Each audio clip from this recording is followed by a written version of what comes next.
it for YouTube to really decide whether it's in the right mood to live stream or not. But there we are. We are here. We are live. How are we all doing? It's been a couple of weeks since Miami. Formula One sphere, no big news. No big news in that time, apart from, Alpine falling apart, Ferrari, Lewis Hamilton not really having a nice time. It's all happening. Hello, Evil. How are you doing? You are indeed first. Welcome, welcome. Hello. Josh's in the chat as well. Timothy, how are we doing? Where shall we begin?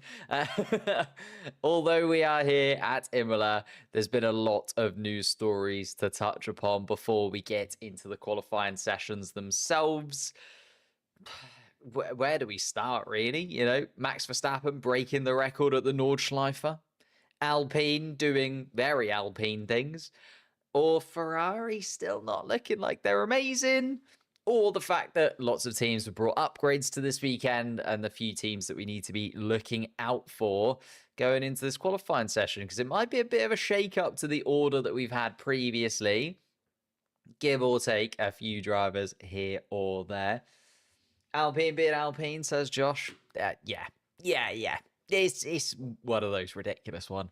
Who's taking pole? I think it could be a little bit of a mix. I'd be silly not to say one of the two McLaren cars at this point, considering what we've seen in the free practice sessions, but you never know. Hello, Claude. How's it going? Hello, Varun. London is red. Hello there.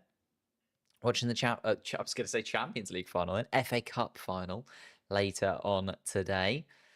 Ferrari got fined for tyres. Yeah, well, Ferrari are just doing very Ferrari things. Like, if you've watched any of the free practice sessions, you'll know that Lewis Hamilton was having an awful time this weekend. Like, really was not having a fun time at all. Let me just click this and click that. There we go. We are live and ready and raring to go. Hello, Sarah. How are you? It's been a couple of weeks.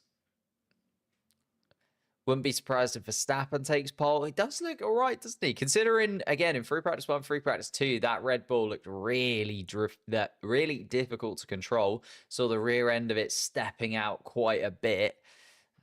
But free practice 3, something to get it together. And it's very Max Verstappen, isn't it? Max Verstappen does just seem to be able to turn up when he needs to. Don't rub salt into my wound. Apologies. Hello, Sally. How are you doing?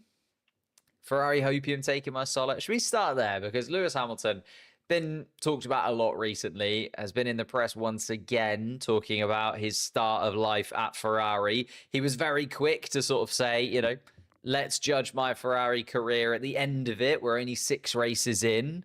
And he thinks he's going to be at Ferrari for a good few seasons. I think he even said sort of 2, 3, 4 seasons time is when he'd like to reflect on his Ferrari career and kind of judge his Ferrari career, if you will. But, when you're a 7-time world champion and you're the most decorated Formula One driver on the Formula One grid ever, you are going to have people talk about you as things are happening. And outside of that really exciting win for the sprint race in China, it has just felt like Lewis Hamilton is miles off of it and nowhere near where we expected him to be coming into this season. But then the Ferrari car hasn't really been where it's needed to be. Hamilton sitting bottom of that top 7, closer to Alex Albon than he is his teammate. And for me, when it comes to Lewis Hamilton and Ferrari, it just felt like this season, I was going to say it, this season felt like it was going to be their season. It really did feel like coming into this year, it was going to be all about Ferrari, whether or not they could take the fight to McLaren. McLaren I still thought would have the better overall package, considering their form over the course of last year. But you look at sort of post-Monza, or even the few races prior to Monza, and the fact that Charles Leclerc was in the mix to win in Azerbaijan, the fact that he did go on to win in Monza, Carlos Sainz picked up a win in Mexico. And you're sort of looking at those races and you're going, okay, Ferrari are really starting to put a package together here. Ferrari are really starting to look like they've got the pace to actually be championship contenders. But it just all fell apart as soon as we got into the season, didn't it? It really didn't come to fruition. Charles Leclerc was frustrated. I think we all expected Charles Leclerc to be the number one, at least for this season. Lewis Hamilton would have said otherwise, but I think that was the general consensus. Now we're moving into this season. As I say, we're a quarter of the way through the season, and they feel like they're way too far off for a championship battle at this point. You look at Oscar Piastri on 131 points, more points than Ferrari have combined at this point, with 94 in the Constructors' Championship. So Ferrari and Ferrari fans, I just feel a little bit sorry for. I really do, because I just don't know what more you can do. You're looking at last year, everything's going in the right direction. You're bringing in the best Formula One driver there has ever been, statistically. Next century is their century. Yeah, it does feel like, when will it be the Ferrari year that we're actually hoping for?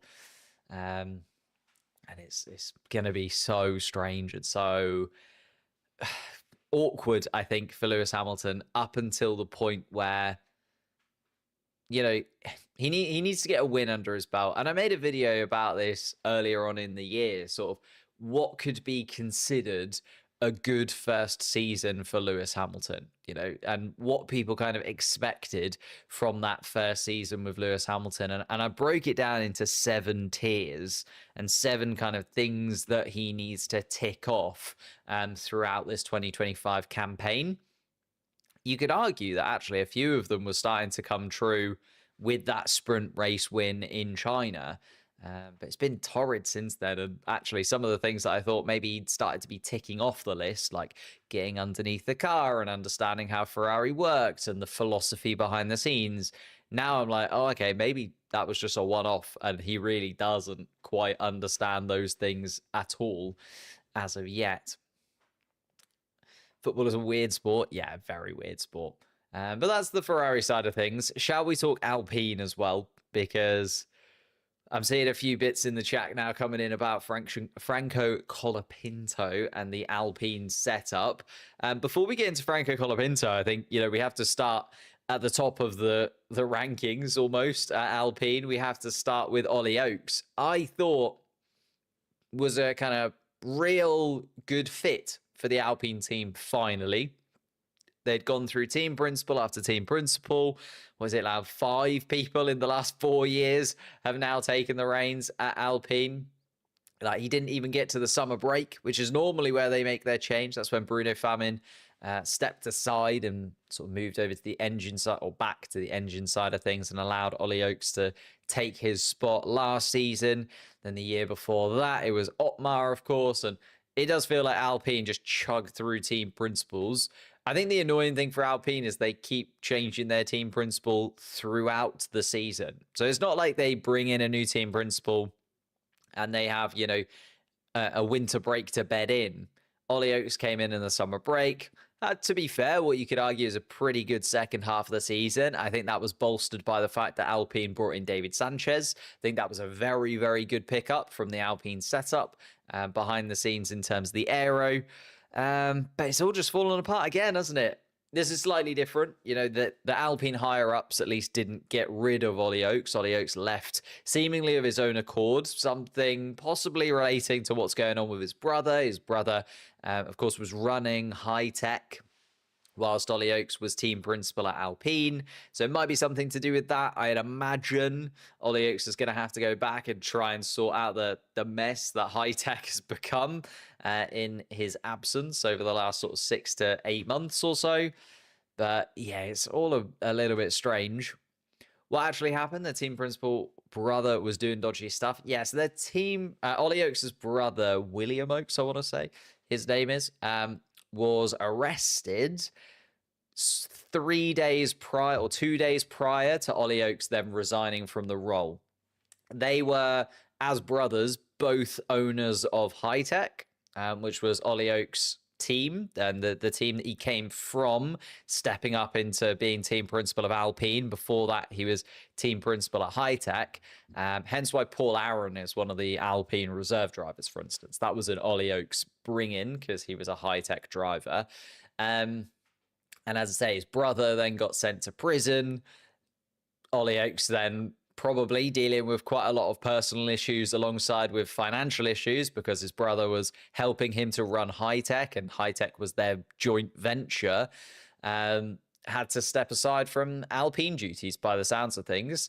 That then opened the door, and it doesn't help that Flavio Briatore was already putting pressure on Ollie Oaks to change to Franco Colapinto.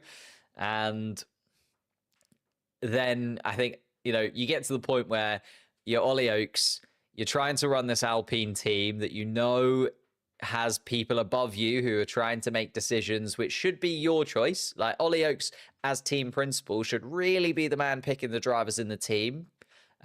If you want that to be the philosophy that generally seems to be the best, you know what I mean? You look at the teams that have their team principal, and their team principal is kind of the heart of it. They're generally the teams that do start to produce better cars, better talent, start to do better overall in the sport. So Ollie Oaks had that pressure from Flavio Briatore anyway. Flavio Briatore wanted to get Franco Colapinto in. Jack Doohan was sort of Ollie Oaks' pick, and Ollie Oaks, I think, wanted to stick with Jack Doohan at least until the summer break. That's what we've been told throughout the season so far, that he wanted to stick with Jack Doohan and give Jack Doohan at least half a season up until the summer break before any kind of decisions were made on that.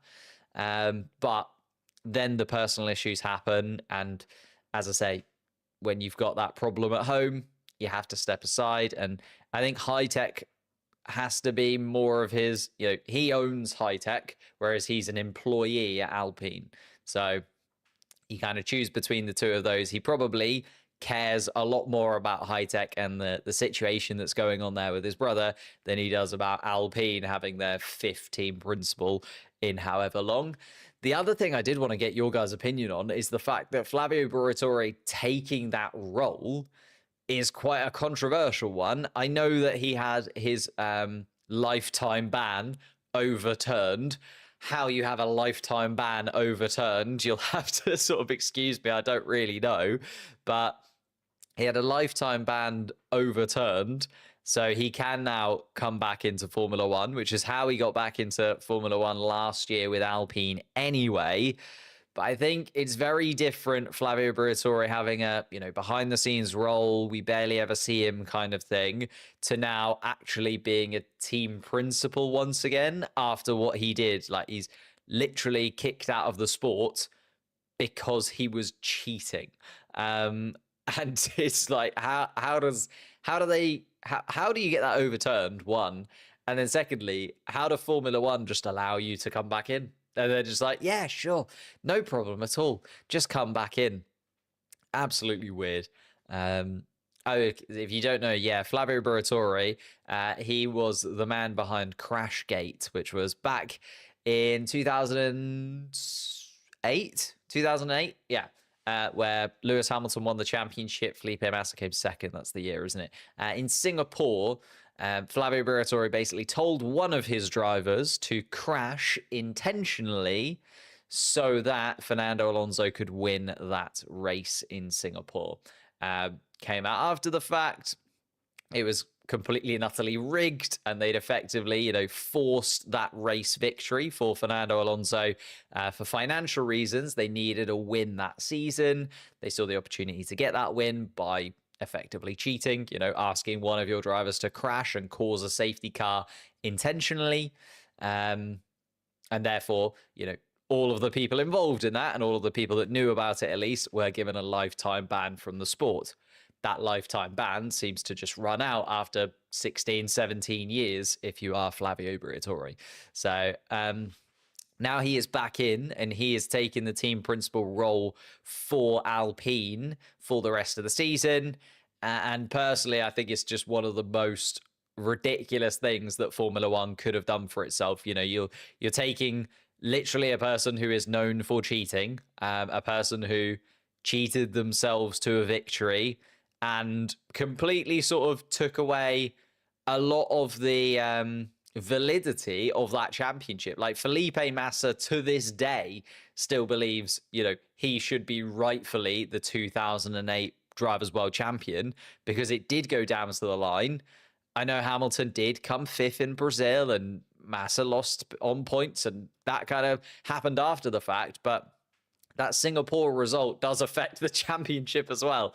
So it's all such a weird kind of background to that championship victory in 2008, and not for Lewis Hamilton or Felipe Massa's fault, for Flavio Briatore's fault. And now he is allowed to come back in. So it's absolutely ridiculous. And yeah, Felipe Massa is or has sued Formula One a fair few times, I think, over the course of the years, for all of the money that he'd missed out on. Obviously, not being a Formula One world champion comes with a lot of benefits. You earn a lot of money for being the Formula One world champion, not just through winning the championship itself and getting paid out by your team, but also through sponsorships and branding. You know, Felipe Massa was a Brazilian Formula One world champion. You can imagine how lucrative that would be. And Felipe Massa rightfully has kind of claimed that in the past, in my opinion. And I think, you know, looking at Singapore, he does have a sort of a leg to stand on in that fight, does Felipe. However, moving on to that Ollie Oaks change and the fact that Ollie Oaks then moved aside did then mean, oh no, I know he didn't lose it in Singapore. I'm not saying it's just down to that race, William. Like, I completely appreciate it's across an entire season. But if you're Felipe Massa, you'd argue that point, wouldn't you? You know, you definitely use that to your advantage when you're trying to argue your position in court and getting yourself a few extra million sort of dollars. Is it dollars in Brazil? Not really sure. A few extra dollars every single sort of year or two when you can. So yeah, of course it's over the whole season. But as I was saying, that then leads into Alpine itself, and the fact that Jack Doohan, because he was kind of wanted by Ollie Oaks slightly more, now that Ollie Oaks was out of the picture, and it felt like Flavio Briatore was already pushing the fact that he wanted Colapinto to come in sooner rather than later anyway. I think if it would have been down to Flavio Briatore and Ollie Oaks hadn't have been the team principal at the start of the year, say that like all this high-tech stuff happened in December and Ollie Oaks moved aside in January, I don't think we'd have seen Jack Doohan at all this year. I think Franco Colapinto would have gone straight into that Alpine seat, straight off the line. So it's one of those things. Love that every time the race, I forget there's one. Every time a stream pops up, reminds me. Well, that's good. I'm glad I can remind you when the races are. We have got a triple header. This is the first of a triple header and the first of 5 races for Franco Colapinto. So let's talk about Franco. I do understand why Alpine want him in. You know, he showed a lot of good racing last year when he was at Williams. He did a really good job for the Williams team. So I can completely understand the decision to try and get him in. Is he going to do any better than Jack Doohan has done in the first 6 races of the season? I think it's going to be really tough because I think it's so competitive inside of that midfield. And, you know, you can see right here, Albon has been like the standout with 30 points, but everyone else below that, your Ocons, your Strolls, your Gaslys, your Sainzes, your Hulkenbergs, they've all kind of picked up points here and there. It's been very fractious in that midfield. And we know that actually, you know, when there is a top 7 that is so much stronger than the rest of the field, it is really hard to pick up points if you're outside of that. Unless you're Alex Albon, who's been absolutely on fire. So as we've kind of gone through the season, I don't think Jack Doohan has done anything particularly wrong. Okay, he's had a couple of big spins and a couple of crashes that you don't really want, but he's a rookie. And we saw that with Franco Colapinto too in the Williams car last year. You know, he absolutely demolished that Williams car in Brazil, in Las Vegas. There was a good few races where Franco Colapinto, you know, put himself in the books for a new chassis at Williams last year as well. So I don't think that you can kind of take anything of that. It is the behind the scenes, isn't it? Franco Colapinto brings in so much money and just so much Argentinian fan base and backing. And we saw how that made a difference to Williams' season at the end of last year. Like suddenly we saw 4 or 5 more sponsors on the Williams car from sort of the last, or from the Netherlands onwards, because Franco Colapinto came in, was pretty quick, started scoring points, And I think Alpine were like, well, if Williams don't want that money, because to be fair, they've now got the Carlos Sainz money coming in, so Williams don't really need that as much anymore. We'll take him on. They gave him a 3-year contract. Like, that is ridiculous, by the way. Most Formula One drivers on the grid only get 1 to 2 year contracts. Franco Colapinto got a 3-year contract at Alpine, and he wasn't even technically one of their main drivers. He was always going to go into the car. It was always going to happen at some point this season. It was when rather than if, but it is a little bit earlier than we were expecting, and definitely a bit harsh on Jack Doohan. Will Doohan be able to get back into the sport? I think there's never say never. You know, Nico Hulkenberg looked like he was gone and done and dusted, although he did have a lot more experience behind him. You can see rookies kind of dip in and out of the sport sometimes. It's tough when you've got only 7 races under your belt. But I don't think this is the end for Jack Doohan necessarily. And I think he'll be in contention for seats later on in the year if there's any seats that pop up throughout the grid. It's going to be tough, though, because the grid is pretty stacked at the moment, isn't it? And Franco Colapinto technically only has 5 races to do it. I was going to do a video on it, but just didn't get the opportunity to do so. I had a job interview the day that all of that happened with Jack Doohan and Franco Colapinto. So I'd love to know your thoughts, though, because it's a weird one, isn't it? I don't know if Franco Colapinto necessarily deserves it, but then he doesn't. He did pretty well for Williams at the same time, and I don't know. It's a difficult one. This is the best season in recent memory. 2021, I think. Well, maybe. Maybe. Thank you for subscribing. Random videos. Appreciate that. We are heading towards 130,000 subscribers. We're about 3 minutes away from the start of qualifying. So I will get a couple of bits loaded up.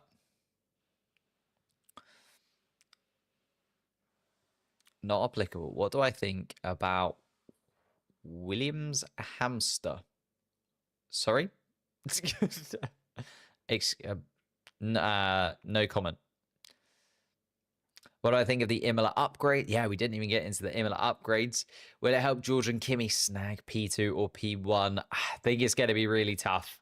I still think the one thing that we can kind of hope for, well, I'm not hoping for as a McLaren fan, but as a neutral, I think we can hope for, is that a lot of teams have brought their upgrades before McLaren have. So McLaren haven't really brought too much this weekend.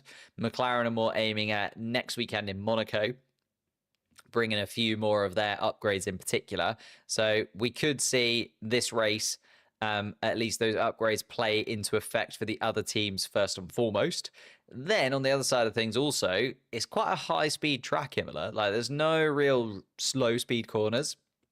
And although McLaren have won 5 out of the 6 races so far this year, the races where they've really dominated has been those slow speed tracks. You look at like Miami last time out, the reason that they were by far and away the best car out there, on top of the fact that their tyre degradation is a lot better during the races, is because they also just do dominate those slower speed corners and those slower speed tracks.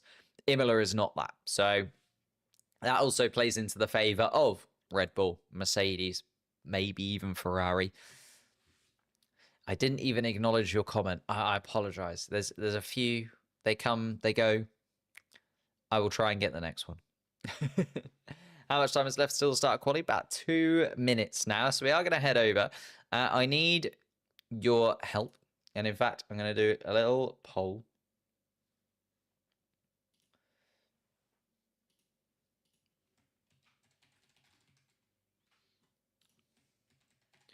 Okay, I want you to vote because I've kind of put a couple of different things together. This here is screen 1. It has the track at the top, as you can see, and then various different bits and pieces, live timings about stuff. So we've got the track limits, we've got the investigations tracker, we've got the driver radios, or screen number 2, slightly bigger in terms of the track on the screen, slightly more driver radio messages that you can see, but less of the general information about sector timings and things like that. So screen 1 or screen 2? You can get your votes in the comments right now. So screen 1, screen 2, screen 1, screen 2, screen 1, screen 2. As the drivers are now making their way out of the garages, at least.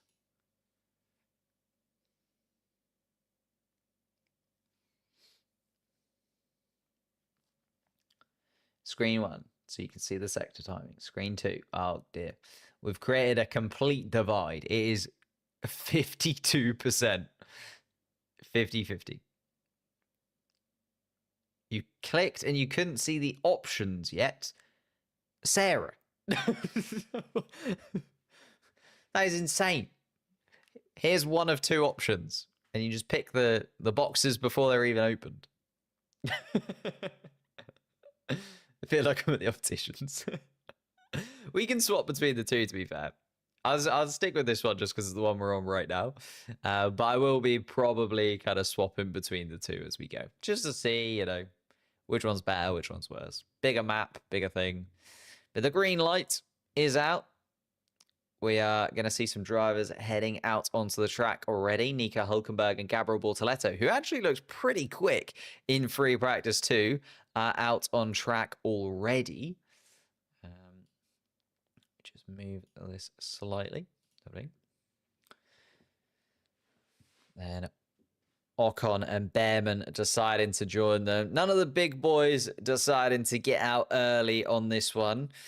Can feel a little bit tight when it comes to the 20 drivers in this first qualifying session. So it wouldn't surprise me if, again, we see a few drivers leave it a little bit too late when it comes to trying to get themselves across the line, because you'll see a lot of drivers try and go quite late getting themselves out on track. And I think that's why getting that first lap in is going to be very, very... Josh Swain. I think screen 2 would be better for the races, but prefer screen 1 for qualifying. Well, that's kind of why I've done both, to be fair. Oops. And now I've just completely got rid of them all. So we've got kind of both options, because as you say, they're both there. We can switch between the 2. Sector timings are there, I guess, on this one. More so than the other. But I'll flit around. No investigations, no track limits infringements. I'm imagining that track limits infringements is going to tick up fairly quickly. Some very bouncy curbs here in Imola and some really tricky corners. Sort of 11, 12, 13. Hamilton just making his way up towards turn 14 and 15, which have caused him no end of headaches through free practice 1 and free practice 2 yesterday. Was constantly on the radio just sort of discussing how he couldn't really get the Ferrari car to slow down enough. Need to make the radio messages bigger. We can do that. I can write these things down. I don't know if I can zoom in more on the radio messages.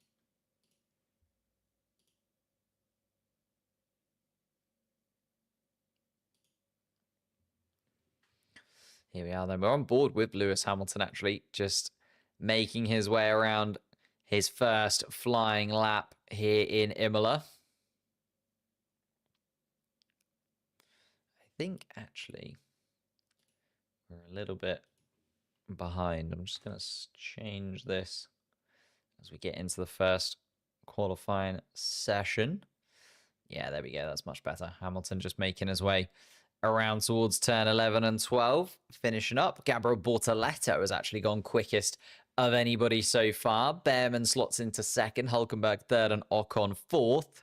But as I say, I've got my eyes on Carlos Sainz and Lewis Hamilton just making their way around. Lance Stroll goes into second spot. Fernando Alonso, a man that we haven't talked about too much this year, goes to the top of the timing sheet. Still yet to score a point inside of that Aston Martin car, which seems absolutely insane when you consider how dominant he was in 9th place last year, and nobody could get anywhere close to him from the midfield.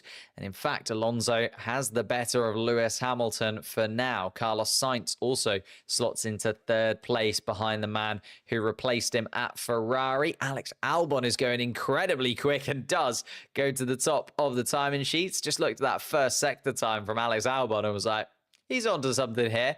Purple in the first sector in that Williams car.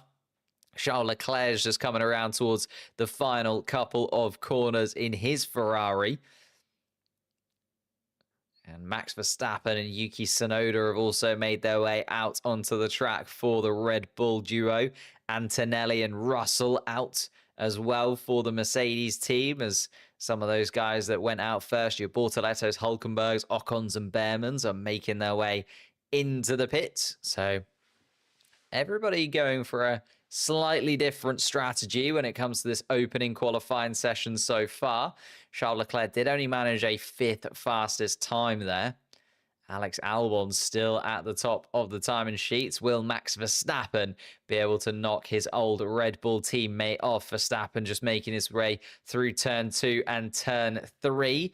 Keep an eye on his lap times. His teammate Yuki Tsunoda just making his way actually past Oscar Piastri, as the McLarens have decided to follow the Mercedes cars out on track. Verstappen, 2.5 tenths up through the first sector alone.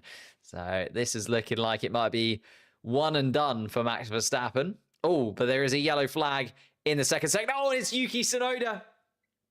Tsunoda at turn 6 has completely lost it and gone into the barriers, and that's going to be the end of Yuki Tsunoda's session, and a red flag as well for the first session of qualifying. That is a big, big collision for Yuki Tsunoda there.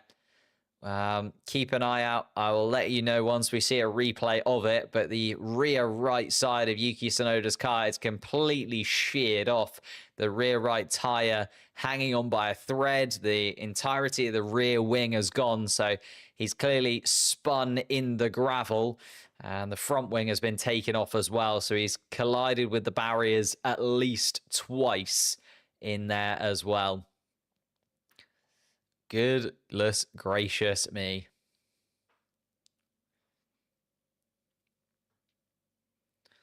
Oh, goodness. Remove the penalty. Yeah, I could remove the penalties section actually from this screen, because obviously unlikely to get penalties when it comes to qualifying. Here we are then. We finally get a replay of what happened here for Yuki Tsunoda. Oh, and he just bounces over the... Oh, my goodness. And actually was upside down there for a moment, Yuki Tsunoda. Gets all over... Oh, my goodness. That is a huge crash for Yuki Tsunoda. It's way worse than it first looked. I mean, the car was in pieces, but he also hit the catch fence, I think, inside of that Red Bull car. And no wonder there was so much damage to that car. It basically comes into turn 5, is carrying a lot of speed down in towards turn 5, gets all over the curbs in turn 5, loses the rear end of that Red Bull car. The rear right-hand side of the car collects the barriers first and foremost, actually sends the car up towards the catch fence. And I think luckily it kind of snags on the fence underneath and therefore spins around. The front end of the car then also snaps into the barriers also, which kind of spins Yuki Tsunoda the right way up again. So he was upside down on top of the barriers there at one point. But I think the front end actually catching the barriers spins him back round. And he did end up at least face up in the gravel. That Red Bull car is going to need completely replacing for tomorrow's Grand Prix if Yuki Tsunoda is going to be able to take part. He is going to be starting from the back of the grid, even if he does. And cool. Yeah, actually, that is a lot of damage to the top side of that Red Bull car as well. And the clock has stopped. 12 minutes and 13 seconds left to go. And it looks like Yuki Tsunoda is going to be heading back to the garage and wondering what more he could have possibly got outside of that Red Bull car.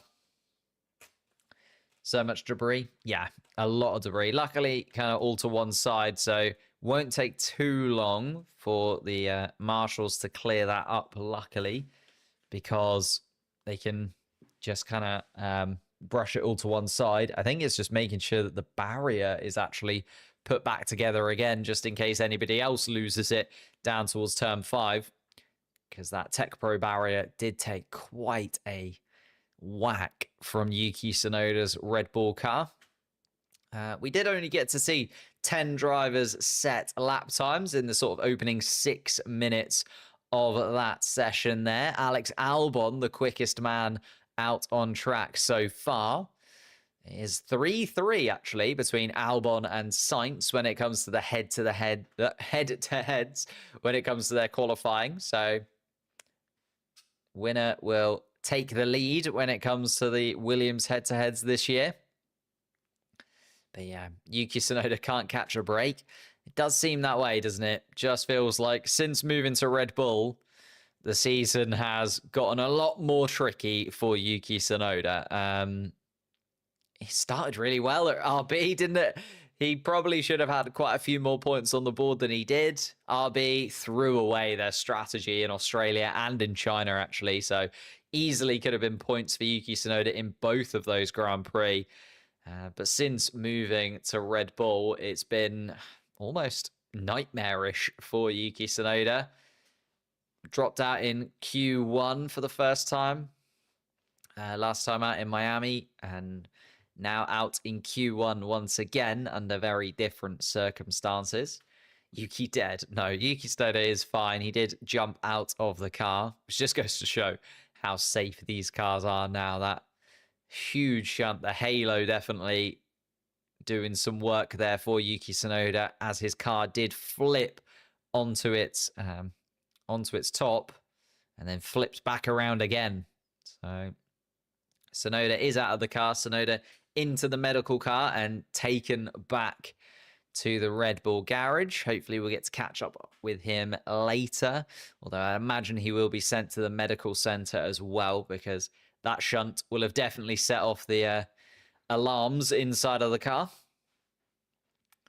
So he will have to go and see the medical team, but hopefully we do get to hear Yuki Tsunoda's side of things. It just looks like he's gone through turn 4. He's obviously on that straight down towards turn 5. He's carrying the speed through. Turn 5, turn 6 is quite a tricky one. You sort of veer left quite quickly, but turn 5 isn't too bad.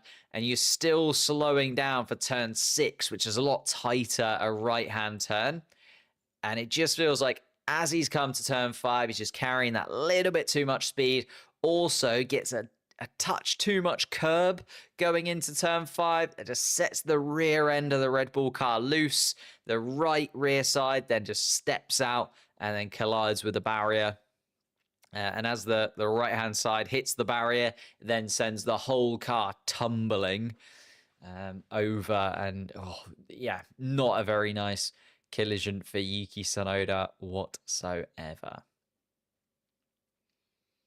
Should have stayed put. Poison Chalice in the Red Bull seat. I think you're right. Yeah, I think who can go into that Red Bull seat at this point? They're running out of drivers, aren't they? And nobody seems to be able to do what they want them to be able to do. Sergio Perez did for a couple of years. Like, they went through Pierre Gasly, Alex Albon pretty swiftly after Daniel Ricciardo. And then it felt like, Pierre Gasly kind of did it. Pierre Gasly did enough. Sergio Perez did it. Sergio Perez did enough. 2021, 2022, there was a lot of positivity around Sergio Perez. He was winning races. They were winning championships for the first time. So maybe it's quite easy to look good when you do have by far and away the most dominant car that Formula One has ever seen. Then it just started to take a turn, didn't it? 2023 wasn't quite there. 2024 was pretty appalling. You can understand why Red Bull decided to try and make the switch.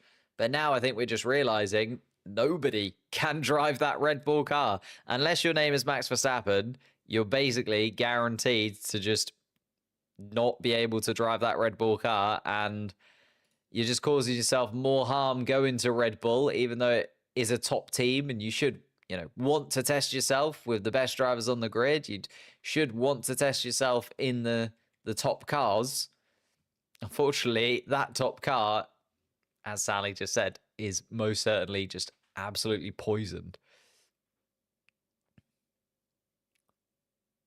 It is, yeah, it's the curb. Hits the curb in turn 5. Rear end of the car hits the barriers. That sends it flipping over. Then continues to bounce along the barriers. The top end of the car hits as well. So the onboard cameras that kind of sit on the top of the car, they're completely wiped off. And then the front wing also wiped off too. Ooh. And Max Verstappen told on the radio that Yuki Tsunoda has had an incident at turn 5. That then ended his lap. So Max Verstappen was on a flying lap, but unfortunately that came to a close a little bit sooner than he would have wanted. And Oscar Piastri also just checks in to make sure Yuki Tsunoda is all okay. They can, well, they'd have seen the debris. They'd have seen the wreckage of Yuki Tsunoda's car. And Lawson checking in on Yuki as well. But red flags are still out. Yuki Tsunoda's car has been retrieved. Luckily, Yuki Tsunoda did walk away from that. So we know that he is okay. He's made his way to the medical car and will be in the medical center, I imagine, by now. But the car has been removed. It's just putting that barrier back together again. As I say, the rear end of that Red Bull car did take a big chunk out of that Tech Pro barrier. But it looks like they're getting that put back together again at the moment. And Alex Albon with a 1:16.1 still at the top of the timing sheets. 12 minutes, of course, left to go in the session. So more than enough time for somebody to get their lap time in and put themselves through to the second part of qualifying. As it stands, Verstappen, Norris, Piastri, Antonelli, Hadjar, Russell, Lawson, Gasly, and Colapinto have yet to have set a lap time. So we will be getting back underway shortly and determining which of these drivers will fall into that bottom 5. There is confirmation. Estimated time to restart is 4:20. So 30 minutes, 3 minutes. Sorry, 3 minutes from now. Race control finally confirming that. Did he flip? Yes, indeed. The car upside down, only momentarily, kind of flipped, then fell back down off of the Tech Pro barrier. And then as it fell off of the Tech Pro barrier, had enough momentum to just also rotate itself back around onto, I was going to say the wheels, but the wheels were not really attached in the way that you'd have expected them to be. So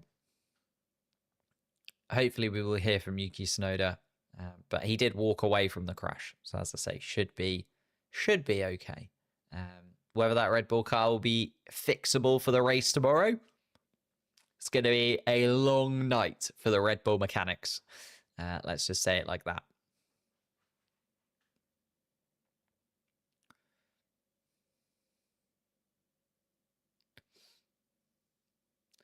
Got to remove the sausage curbs. Yeah, it does make you wonder, doesn't it?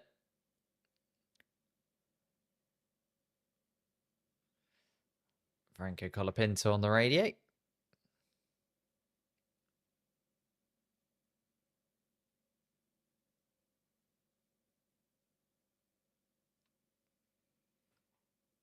Franco Colapinto just going to the line now. A little bit of a miscommunication between him and his brand new race engineer. It's going to be a steep learning curve, it feels like, this weekend for Franco Colapinto. All the other drivers now having 6 races experience with their teams at least. You know, all of the rookies now feel pretty settled in.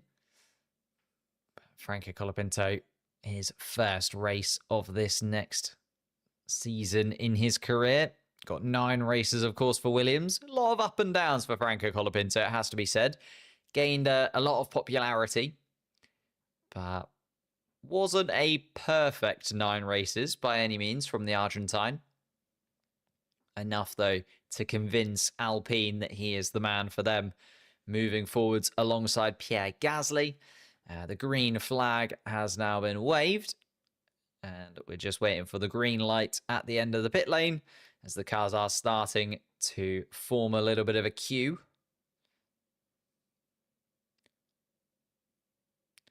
And Franco Colapinto actually first in the queue, ready to run.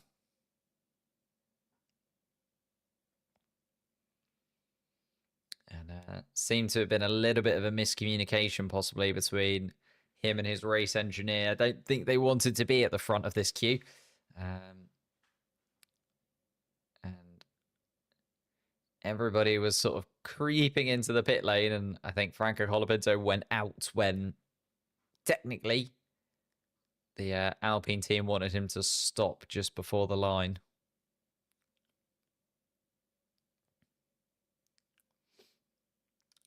There we are then.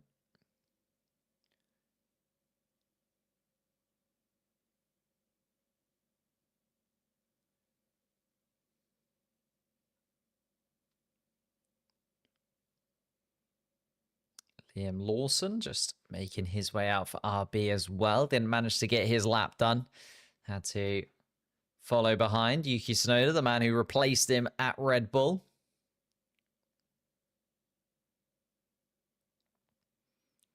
Colapinto, Hulkenberg and Bortoletto out again for the Stake Sauber team. Lawson and Hadjar, though, coming out yet to have set lap times. And this is going to be a bit annoying for the likes of Verstappen, Norris, Piastri, Antonelli, and Russell, because they were partway through getting their lap times in. Max Verstappen already the quickest man through the first sector of anybody. And then he has the issue of now having to do it all again, but with even more traffic, because we're going to see 19 cars all making their way out of the pits and onto the racetrack.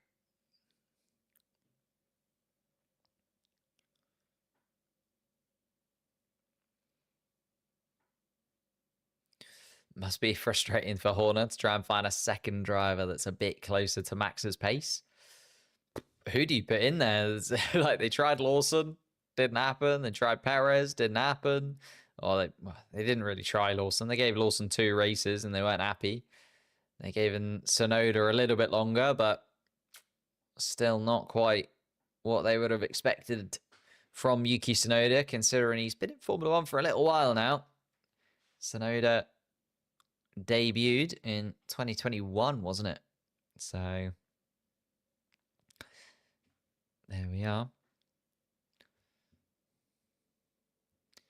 Isaac Hadjar is just starting his flying lap, as I can see on the screen here. Has been very, very positive start to the year for Isaac Hadjar, especially after that shunt right at the beginning of the Australian Grand Prix. Felt like, oh, is this going to be the right move for the RB team? Is Hadjar going to settle in? Actually, I think outside of Kimi Antonelli, you could argue that Isaac Hadjar has had the best start to the season of the rookies so far. So I even was arguing before last weekend, or before the Miami Grand Prix weekend, that I think Isaac Hadjar had maybe even had a better start to the year than Kimi Antonelli. And then, of course, Kimi Antonelli goes and gets a pole position to his name, and I can't really have that. So I think Isaac Hadjar slots for me into second place for the rookies so far this year. But we are back underway in Q1. We are just without Yuki Tsunoda. So Tsunoda will drop eventually to 20th spot in that list, as everybody else is going to get their lap times in. Isaac Hadjar, the man I was just talking about, jumps up to 3rd spot in his RB car. Ollie Behrman having a pretty tough first sector and trying to battle through. Behrman actually really seems to be struggling through the traffic there, but now ahead of Colapinto, so should be able to do a little bit more. Colapinto going very slowly indeed. Charles Leclerc almost stuck to the back of the Williams car. And Charles Leclerc overtaking Franco Colapinto. So Colapinto hopefully lining up for a flying lap or possibly coming back in. Oh no, coming back in. It's 5th place in that Alpine as it stands. Lewis Hamilton on an out lap. But we are still waiting for quite a few drivers to put some lap times in before we get a full picture of where we are for this session. Carlos Sainz has been the first driver into the 1:15s. Make that Pierre Gasly as the Frenchman joins him. 0.05 of a second quicker than the Spaniard. Lance Stroll also tries his best to get in and amongst it, but slots into 4th place for now. Max Verstappen has once again gone quickest of anybody in the first sector. Fernando Alonso wants to get amongst it with the rest of the midfield pack. He goes up to the top of the timesheets for now. Antonelli can only manage 3rd fastest in his Mercedes car. George Russell is the next man to be coming around the final corner. George Russell eyeing the top spot, can only go 2nd fastest. Splits Fernando Alonso and Pierre Gasly. Max Verstappen, though, looks pretty electric right now and does. Absolutely demolishes Fernando Alonso's time. A 1:15.1 from Max Verstappen. Fastest in the first sector and the final sector. And the Dutchman certainly seems to have found his form once again when it's come to qualifying. He just seems to be able to turn it on a Saturday afternoon, does Max Verstappen. Lewis Hamilton comes across the line, 9th fastest for Ferrari. Leclerc and Hamilton falling down the order, and you wouldn't say completely safe with those lap times. Lando Norris, 7.5 off Max Verstappen's time. Only 5th fastest. Is also behind Pierre Gasly there, Lando Norris. Here comes Oscar Piastri, better than his teammate, but still 3.5 off Verstappen. Verstappen really finding the grip and the pace that nobody else seems to be able to at this moment in time.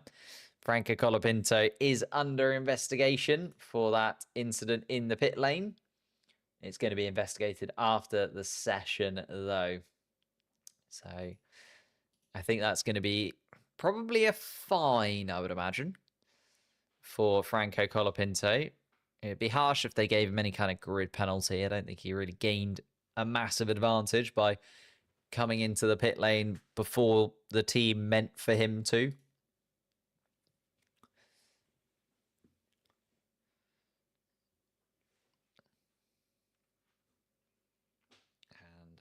It is the 2 Stakes Sauber cars and the 2 Hasses that find themselves in the bottom 5 alongside Yuki Tsunoda. Of course, Tsunoda is out of the session for those of you joining us now. So he is going to be 20th. It's just the other 4 drivers that are going to fall into that bottom 5. Oh, and actually, Lando Norris finding the gravel. Well, the grass, I guess, at turn 15. Oh, no, sorry, turn 13 that was for Lando Norris. Finding a little bit of the grass. Charles Leclerc is the one who lost it at turn 15. The rear end of the Ferrari car just stepping out a touch. Lance Stroll. Ooh. Did Lance Stroll go entirely off the racetrack there? I think that'll be looked at as to whether that's a track limits violation for Lance Stroll, but we'll have to wait and see.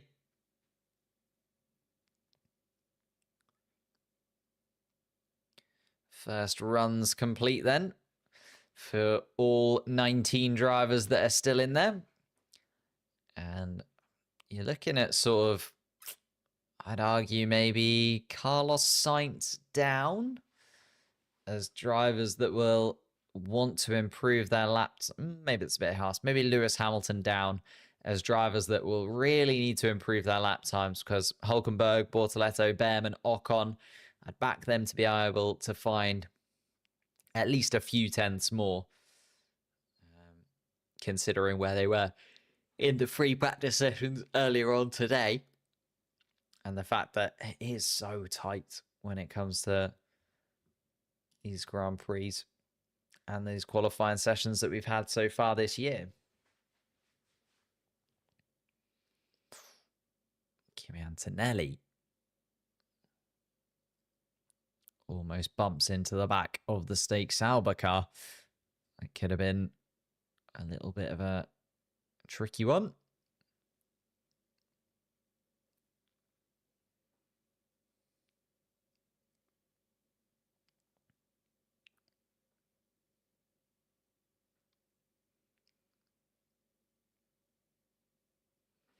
Gabriel Bortoleto, 0.3 off, making his way into Q2. Certainly can find that as he's just coming around the final corner now. It's Gabriel Bortoleto to start another flying lap for Stake Sauber.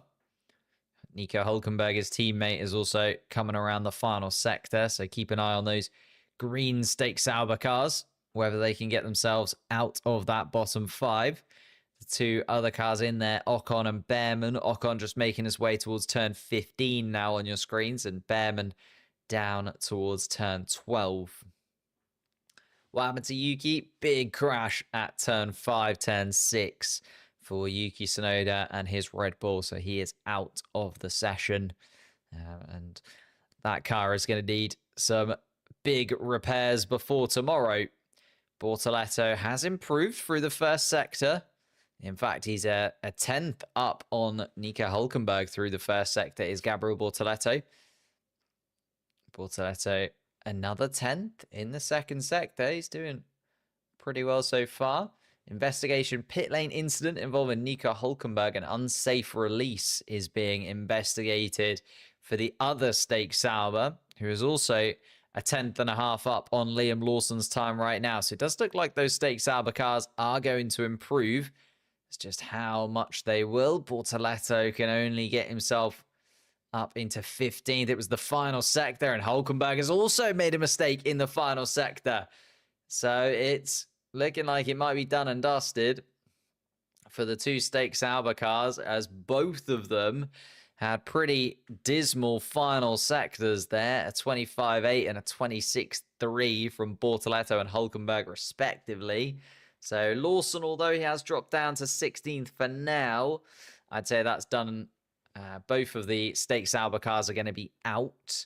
Just looking at where Esteban Ocon is. Ocon has improved in the first and second sectors, but a lot of traffic, and there's a yellow flag, and it's Franco Colapinto who has come to a stop. What's happened there? Oh, and it's a huge shunt for Franco Colapinto. A very heavy crash indeed, and the second heavy crash of the session for Franco Colapinto. And it's down through turn 3 into turn 4, I think, for Franco Colapinto, just looking at the track map. And that's going to be all that they wrote. So Liam Lawson can feel pretty hard done by there. He was on a flying lap, was improving, and is going to be out in Q1. Ollie Behrman, the beneficiary, he jumps up into 10th place and got himself safe. Franco Colapinto would have just been through as well as it stood. He would have been 15th fastest, but that red flag bringing an end to this first qualifying session, and also bringing an end to Franco Colapinto's first qualifying at Alpine. Doesn't look like as big a shunt as Yuki Tsunoda's. The front end of that Alpine car sustaining quite a big chunk of damage, but I think it sort of bounced off the barriers and just spun around in the gravel. Lewis Hamilton can also see himself as a little bit lucky there. Qualified 13th in that first qualifying session. Franco Colapinto, yes, is okay. He's all right. He is up and out of the car by the looks of things. But Colapinto did technically make it through. A little bit of a weird one. Here we go. Here's the replay of the Franco Colapinto incident. Comes through turn 1 and turn 2. Fairly clean. Oh, and it's actually on the exit of turn 2. Oh, sorry, the exit turn 3. Gets onto the gravel. Just the left-hand side of the car. Yeah, so out of turn 3, he's just gone a little bit wide. Gets onto the dirty, grassy part of the exit of turn 3. Dips his tyres. And as soon as you dip your tyres in there, the rear end again spins around. He's locked the brakes to try and slow the car down, but it's nowhere near enough. And into the Armco barrier on the right-hand side of the track at turn 4. And that's, again, another barrier that they're going to need to replace. Second big shunt in Imola qualifying. Yuki Tsunoda the first with 12 minutes left on the clock. And Franco Colapinto as the checkered flag dropped. So Lance Stroll fourth. Yeah, Aston Martin seemingly turning up a little bit here today. Oh, Ollie Behrman's lap time was deleted by those things. I think he didn't get across the line before the red flag technically dropped. So Behrman, that is devastating for Ollie Behrman. He was right up in there into 10th spot, I think, before that lap time then snatched away from him because the red flag technically dropped before Ollie Behrman finished that lap. So Behrman, Ocon, Hulkenberg, and Lawson. I feel really bad for Lawson because he's dropped out there, although he was on a lap and improving. But it just goes to show you need to get that first lap in, doesn't it? You know, although you call it a banker lap, and you know you can improve your second time around, your banker lap is sometimes the thing that you have to rely on. And ouch.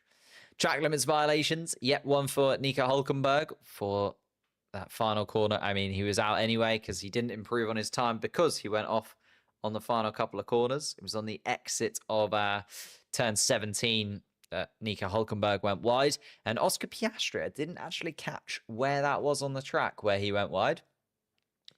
Track limits violation on lap 7. There you go. At turn 15. Turn 15, Oscar Piastri. Maybe just going a little bit too deep.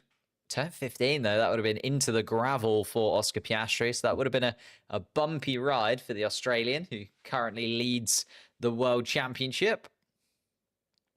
What happened to Franco? Big sort of, I guess it was a bit of understeer through turn 3. Just went very wide on the exit of turn 3. Got onto the sort of dusty, not quite the gravel, but it's sort of dusty, grassy exit of turn 3 on the left-hand side of the track. He then lost control of the rear end of the car. That then spins out because it's in the dust and debris that is out there. You can see he tried to slow the car down as much as possible. The brakes were completely and utterly locked, but couldn't stop the car from veering into the barriers over on the right-hand side of the track at turn 4. So that's how much speed he was kind of carrying. And straight into the barriers, head-on collision with the barriers on the outside of turn 4. And again, another car that is going to need a big repair job before tomorrow. Not quite as bad as Yuki Tsunoda's. Tsunoda's was the front, the rear, the top, all sides. Whereas Franco Colapinto, just the front end of that Alpine car. Oh, and of course, Franco Colapinto under investigation for that release as well.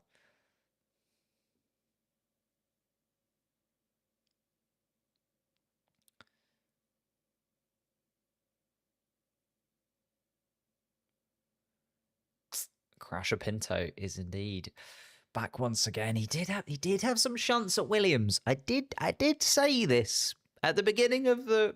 You rewind it when we were talking about Alpine before qualifying started. I did say it's a bit of a risk. Although he was very quick at Williams, he did put a car in the barriers and completely destroy it in Brazil. He did the same in Vegas. There was quite a few times where Franco found himself finding the edges of the track. And he's done it once again. Oof. And that Alpine, huge shunt into the barriers. There's, I think, Sky being a little bit cheeky there, showing Jack Doohan walking through the Imola paddock. I don't think that's, you know, a live shot of Jack Doohan by any means, but I think you know what they're getting at. Colapinto out now in qualifying 2. Did technically make it through, although I don't think he would have with that lap time. There was a few drivers behind who were improving. Lawson was going quicker. Behrman was going quicker. Well, actually, we saw Behrman did go a lot quicker, but then that lap time taken away from him because of the red flag. Ocon was also on a lap, so it was Sonoda who's the biggest loser, I guess, but Colapinto, I think, unlikely to start from 15th place. I think there's going to be some penalties there for Franco Colapinto to replace some of those damaged parts inside of his Alpine. And we are just waiting for Q2 to be decided upon. Has been delayed momentarily. Oh, Charles Leclerc is under investigation. Failing to follow the race director's instructions in terms of the maximum delta time is Charles Leclerc. Oscar Piastri, similar. Q1 incident involving car 16 and Piastri. So both of them following the race director's instructions. So Piastri and Leclerc both under investigation now as well.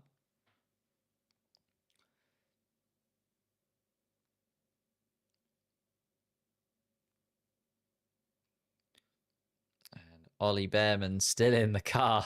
I think hoping that they will give him that lap time at Haas. The race directors have now said that we will start at 4:46 local time, so about 5 minutes time from now. If you are new to the channel, maybe hit that subscribe button. That'd be absolutely amazing. Hit the like button as well if you're enjoying the live stream.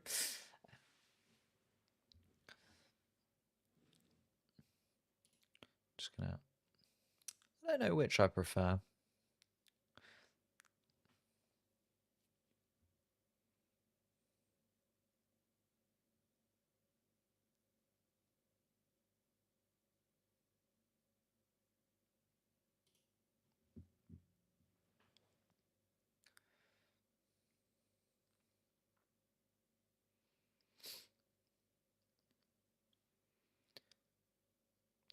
Ollie Behrman still inside the car. Still no confirmation as of whether they're going to give Ollie Behrman that lap time.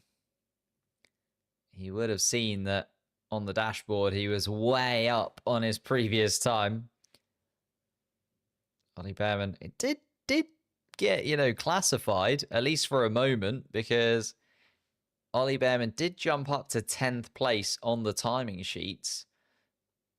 But did he finish that lap before the red flag was shown? That's the thing that they'll be looking at. And Ollie Behrman will argue, well, on my steering wheel, on my delta in front of me, it didn't say red flag until I had already crossed the start-finish line. So Haas will be on the phone to the stewards, I'd imagine, as we speak. And Liam Lawson there. Frustrated, I think is the word to say.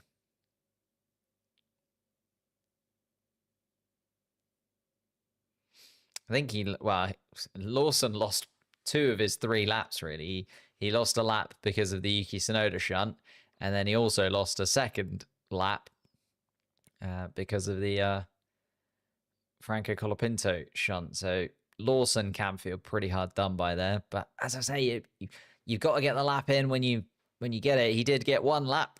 That lap wasn't quite good enough. Okay, Gabriel Bortoleto got a couple more, and Hulkenberg got a couple more laps and things like that around him. But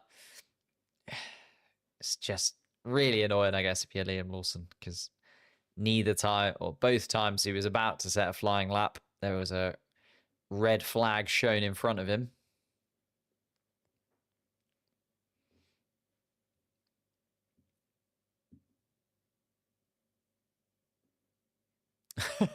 The real question has to be, that crash was not arranged for Gasly to go on to Q2.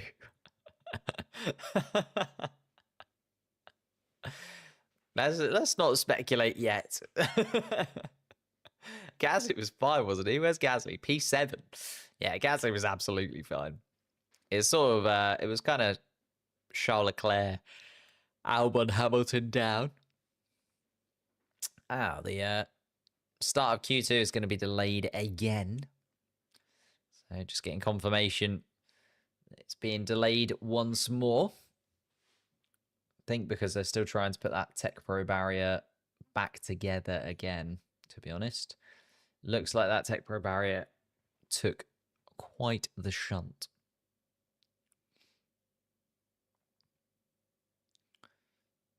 Stage 1 of Crash Gate 2.0. This is all Alpine are going to get, aren't they? Alpine is going to now have an entire season where literally any positive, and that's what I mean. Why would you let Flavio Briatore back in? Ooh. Yeah. I think it does look like the red lights are already... Ooh, actually. Ollie Behrman. Ah, yeah, there you are. There's the red lights being shown. It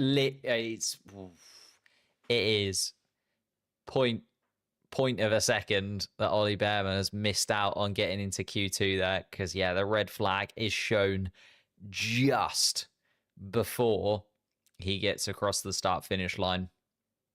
So Ollie Behrman, very unlucky, and Gabriel Bortoleto will thank the stewards for being pretty quick on the button there, as Bortoleto makes it through to Q2, and Ollie Behrman drops out into 19th place. So, thank you for subscribing. Appreciate that, lads. Seeing a few subscribers drop in there. Sad to see that Ferrari dropped Carlos not anymore. Yeah, Ferrari and Williams are finding themselves in a bit of a midfield battle, aren't they? So, over the last couple of Grand Prix weekends, the Williams outscoring the Ferraris. Oh no, would they have done? Well, Albon finishing ahead of the Ferraris last time out.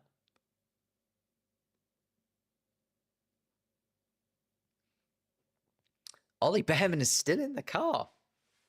Still in the car is Ollie Behrman.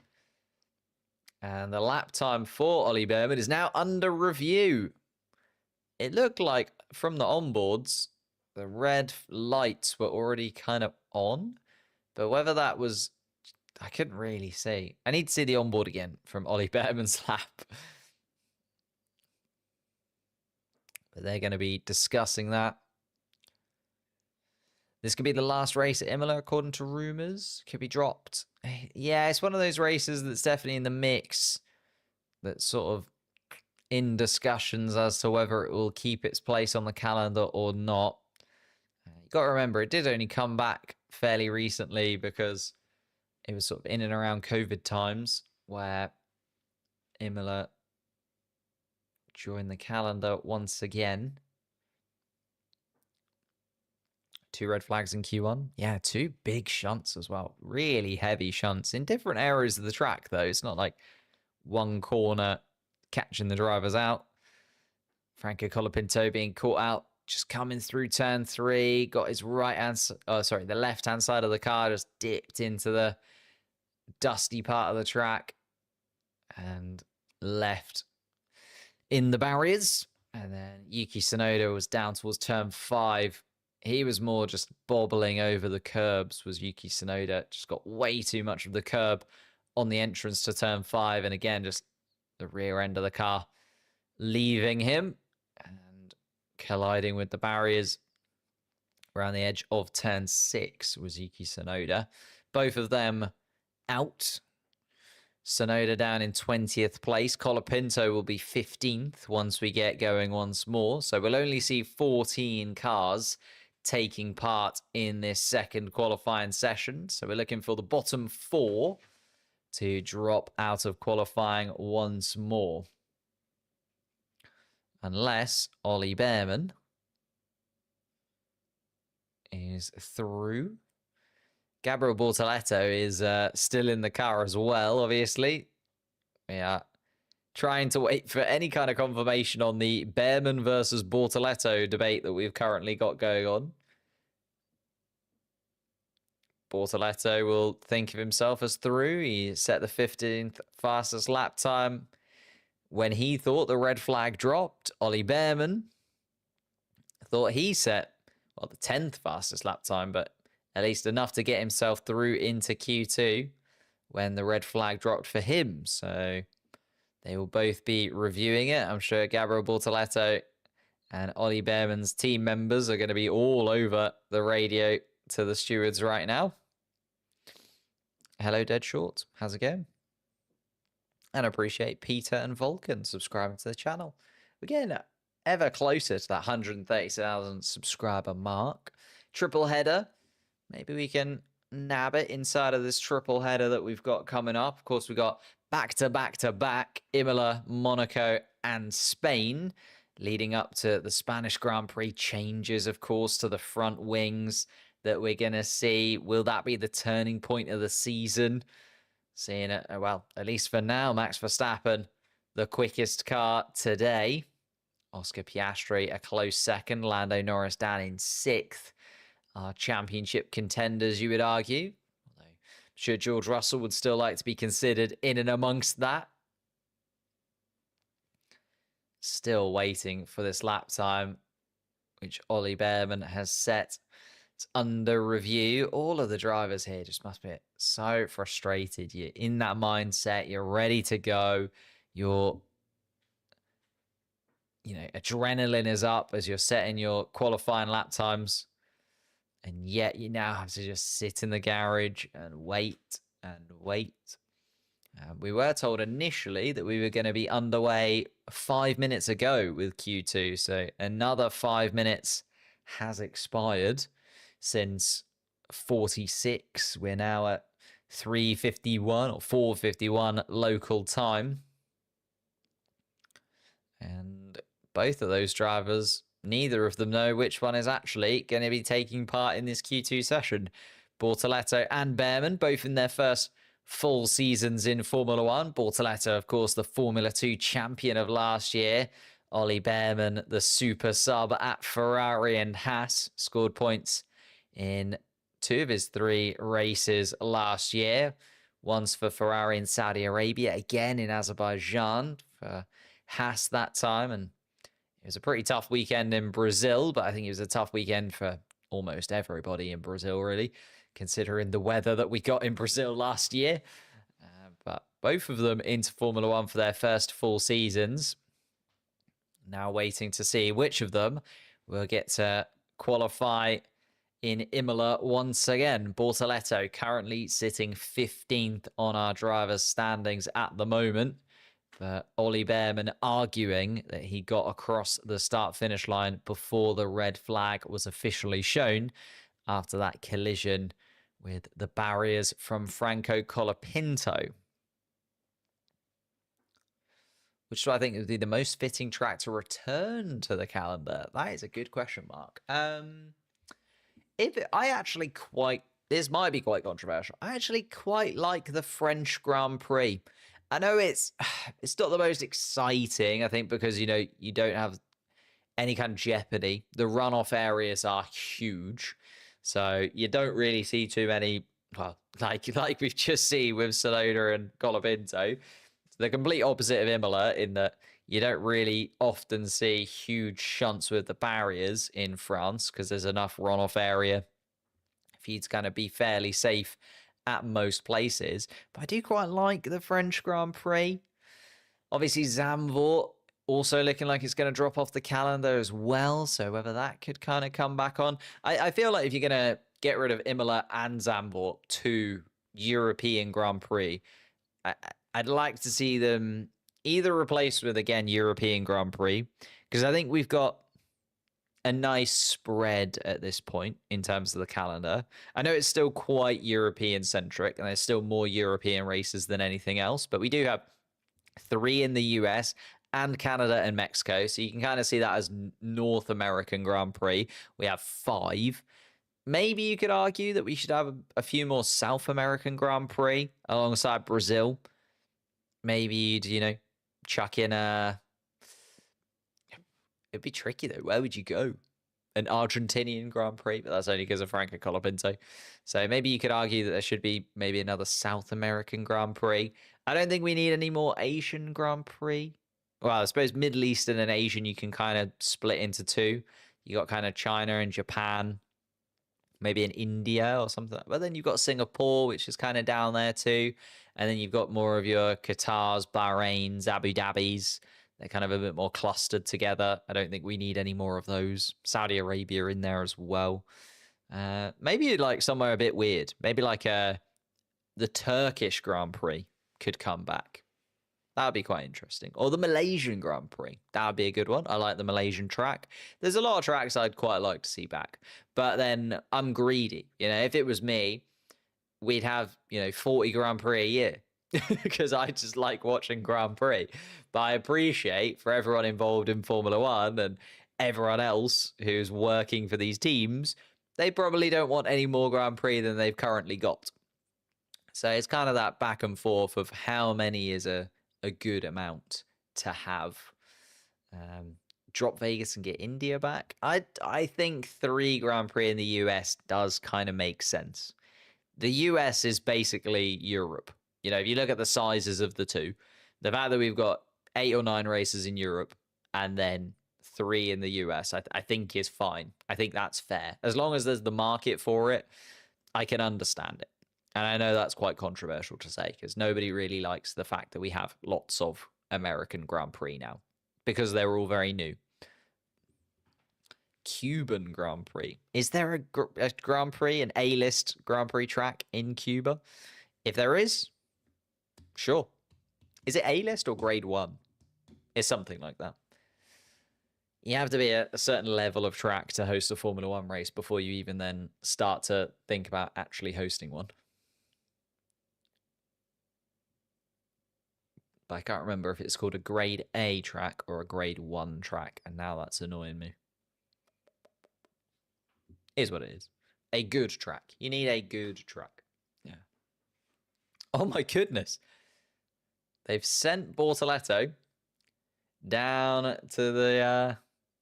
I think Stake Sauber gambling on the fact that they're going to get through. So Q2 will start at 16:58 is what we've been told by the race directors. Grade 1, is it? Thank you. Grade 1.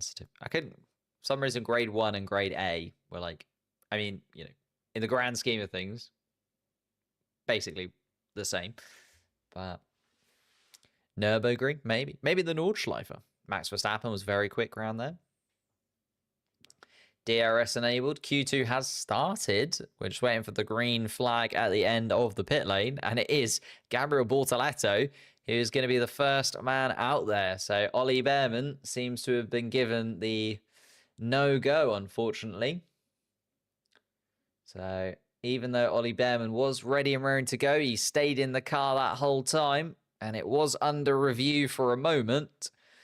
It feels like they have decided that Gabriel Bortoletto is going to be allowed into Q2 and Ollie Behrman is going to be denied the opportunity to take part and improve on a 19th place in qualifying. Gabriel Bortoletto is out, the green flag is waved, and we are underway for Q2. And the Haas team have now finally given up, and Ollie Behrman is now unclipping himself inside of that Haas car, and that has got to be the most frustrating thing for Ollie Behrman. He literally had crossed the start-finish line milliseconds. It must have been after that red flag had dropped. I mean, if the race director pushed the button and said red flag, then I guess that is it, isn't it? But so annoying if you are Ollie Behrman or an Ollie Behrman fan.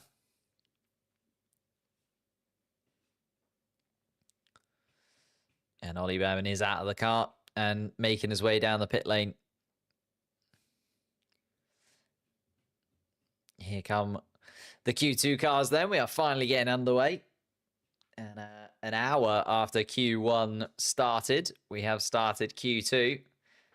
It was a very long Q1 session. It's two big red flag shunts.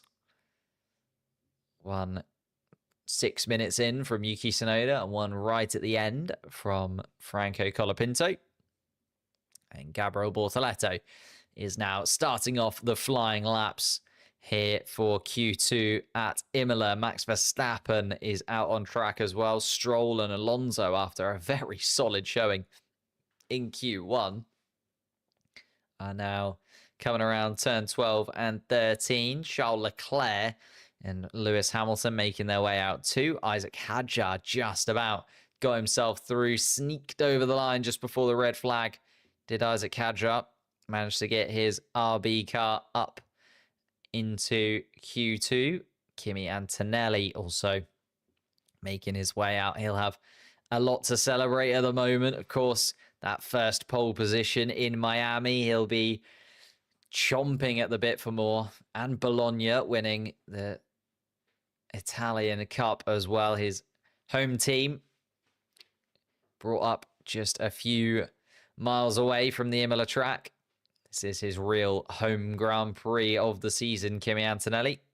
George Russell, his teammate, just behind, keeping an eye on Max Verstappen's first sector time with a 24 dead from Verstappen. Gabriel Bortoleto is going to set the first full lap time at a 1:16.6. Doesn't feel like that's going to get you through into Q3. Max Verstappen, though, in the hunt for another pole position this year. Only the one victory to his name in Japan, but in qualifying, he has been absolutely electric, it has to be said. Just seems to be able to find the lap time on a Saturday, despite how happy he is with the car on a Friday. Never seems to be that happy. Charles Leclerc has also just gone quickest of anybody in the first sector. So maybe Charles Leclerc is going to be entering the conversation for lap times here. Max Verstappen with a 1:15.4. That's more like the lap times we're expecting to see that will get you through into Q3. Charles Leclerc slower than Verstappen through the second sector, but only by a couple of tenths of a second. He made that up in the first sector. Gonna see if he can just about get there. He's not quite going to be Max Verstappen's lap time, but maybe he'll jump into second place. Does indeed. Couple of attempts off in the end from Charles Leclerc. He was only 4 thousandths of a second, actually, quicker than Max Verstappen in the first sector to go purple. And Lewis Hamilton then comes across the line to go third fastest for Ferrari. Alonso and Stroll fourth and fifth at the moment. Bortoleto the slowest at the moment too. Isaac Hadjar then jumps up into fourth spot for the RB team. Are we going to see another Isaac Hadjar Q3 appearance? Hadjar again, the second quickest Red Bull car, as Tsunoda and Lawson both dropped out in Q1. Just saying, they've tried Tsunoda. It doesn't feel like it's going very well. They gave Lawson a chance at the start of the season. Maybe Isaac is the true heir to Red Bull's second seat. Have to wait and see. George Russell comes across the line to go second fastest in the Mercedes car. He's gone quickest of anybody through the first sector, but Lando Norris decides to turn up to the game. Didn't seem 100% comfortable in the first qualifying session, but has now gone a tenth and a half quicker than Max Verstappen to go top of the timing sheets in his McLaren car. His teammate, though, Oscar Piastri, the current World Championship leader. 4 race wins in a row for Oscar Piastri. Could make it 5, which would equal Ayrton Senna's record at McLaren. And what a track to do it at, of course. Imola, where Ayrton Senna's career unfortunately came to a close. And Oscar Piastri is going to get to the top of the timing sheets for now. 1:15.2 from Oscar Piastri. And Ayrton Senna, seen as one of the greatest Formula One drivers ever. Most Formula One drivers on the grid talk about how Ayrton Senna was the reason that they fell in love with the sport. Oscar Piastri has the chance to equal that record at McLaren this weekend, and at the moment looks set to be doing that. Top of the timing sheets at the moment.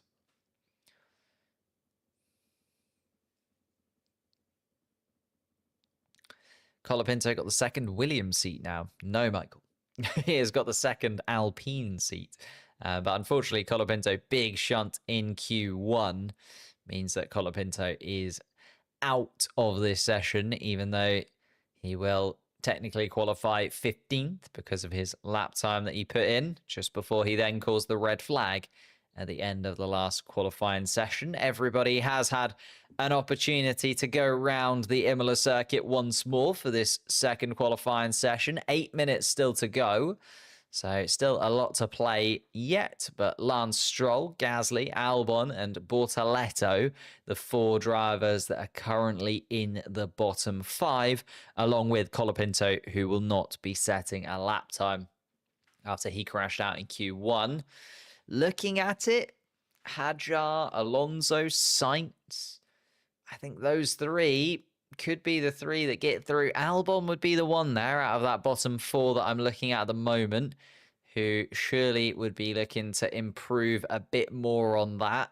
Lance Stroll is pretty quick in Q1, but would I gamble on Lance Stroll making it through to Q3? Probably not. So I'm looking at Alex Albon there in 13th place, and I'm thinking that's the driver I'm really expecting to jump up in the standings when they get back out on track for their second qualifying lap. Kimi Antonelli, the driver, under pressure then in 10th spot. His teammate, Carlos Sainz, in 9th place. So if Albon does go quicker, will he knock out Carlos Sainz? As I mentioned before, it is 3-3 when it comes to the head-to-heads with the Williams drivers so far this year. Albon dominating the races, though. 30 points to his name so far this season. But Carlos Sainz seemed to really click with the car last time out in Miami. Let's see then. Charles Leclerc inside the Ferrari cockpit, analysing his lap, which sent him 5th fastest, but 3.5 tenths off of the pace. Piastri and Norris on their own little planet, a 2.5 quicker than Max Verstappen. Sorry, not a 2.5, a 10.5 quicker than Max Verstappen. Oh, Pierre Gasly gets all over the curbs at turn 14. That's where he lost time in his Alpine car. So maybe some time also to find inside of that Alpine for Gasly. And actually, and Gasly frustrated with one of the Aston Martin drivers. Didn't actually see which of the Aston Martin drivers it was. Neither did Gasly. But one of them getting in the way of him as he was making his way past turn 14, 15.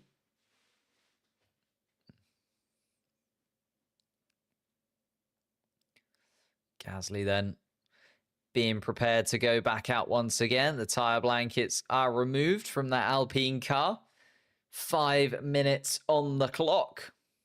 Oh, and another bait of new subs subscribing to the channel. Thank you, guys. Appreciate that. If you are new here, hit that subscribe button. Hitting towards 130,000 subscribers. And if you are enjoying the stream, it would be massively great if you could hit the like button. I lost my words there for a moment. We'll forget about it. Hit the like button. Max Verstappen then. A 10.5 off Oscar Piastri's time. Still 3rd fastest, and feels like that will be more than good enough to get himself through into the final qualifying session here at Imola.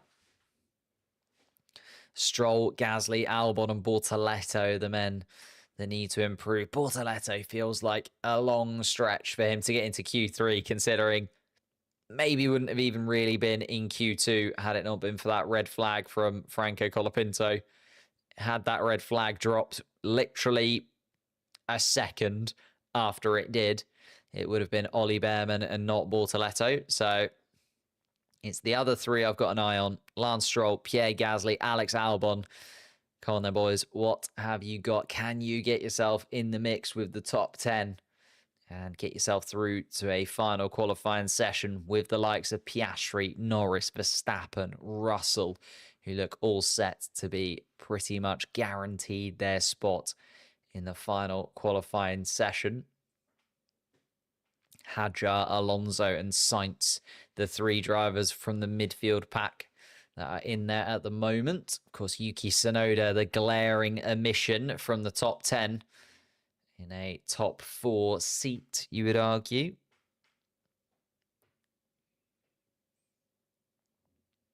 Here we are then, Isaac Hadjar just coming out for RB. 7th fastest, best of the rest so far. Looking to be, well, is guaranteed to be the 2nd fastest Red Bull powered car once again, Isaac Hadjar. All I'm saying.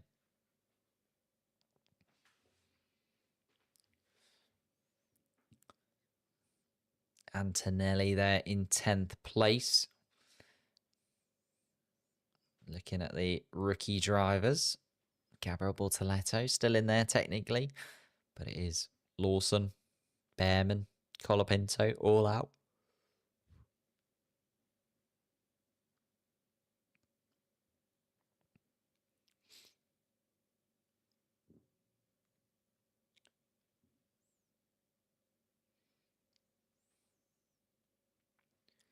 Just trying to see Oscar Piastri and Lando Norris staying in the garage. Confirmed then. Max Verstappen has decided to come out once again.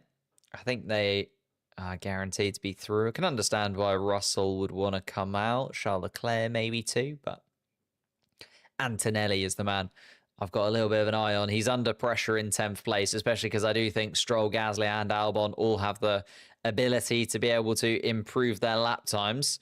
Antonelli through the first sector is a 10th of a second off Oscar Piastri's lap time, but has improved on his own first sector from his previous lap. So has Lewis Hamilton as he comes through the first sector.